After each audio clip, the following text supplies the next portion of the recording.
صلو علی الحبیب صلی اللہ تعالی علی محمد۔ سوال ہے کہ بیٹا ماں بہن کو پردے کا حکم کیسے دے گا؟ نرمی کے ساتھ، نرمی کے ساتھ حکمت عملی سے پردہ کروایا جائے گا۔ بیوی کو بھی اگر مارا ماری جھاڑا جھاڑی کریں گے تو پردہ تھوڑی کرے گی۔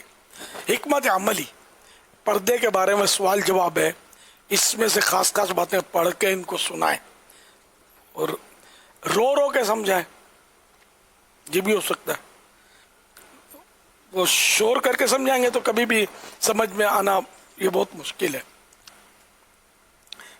آپ رو رو کے سنائیں، مسئلہ حل ہو جائے گا۔ تو رونا آتا نہیں ہے نا ایسے موقع پہ، تو روئیں گے تو روتا اس کا کام ہوتا ہے،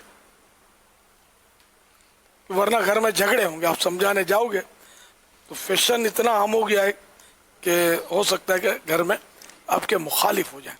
پھر یہ کہ پھر صرف آپ کے نہیں ہوں گے، پھر علماء کے مخالف ہو جاتے ہیں، مولاناؤں کے مخالف ہو جائیں گے۔ یہ مولانا لوگ باتیں کرتے ہیں، ان کے گھر کی عورتیں بھی تو یوں کرتی ہیں، فلاں کرتے ہیں، اس طرح کی پھر وہ ادھر ادھر کی مطلب باتیں وہ کرتے ہیں۔ بعض اوقات نعوذ باللہ کفریات بھی بک دیتے ہیں کہ مولویوں نے دین کو مشکل بنا دیا ہے، ایسا کچھ نہیں ہے، دل کا پردہ ہونا چاہیے وغیرہ۔ اگر کوئی اس ظاہری پردے کا انکار کرے جو بدن کو چھپانا ہے عورت کے، اور صرف کہے کہ دل کا پردہ کافی ہے، تو کافر ہو جائے گا نا۔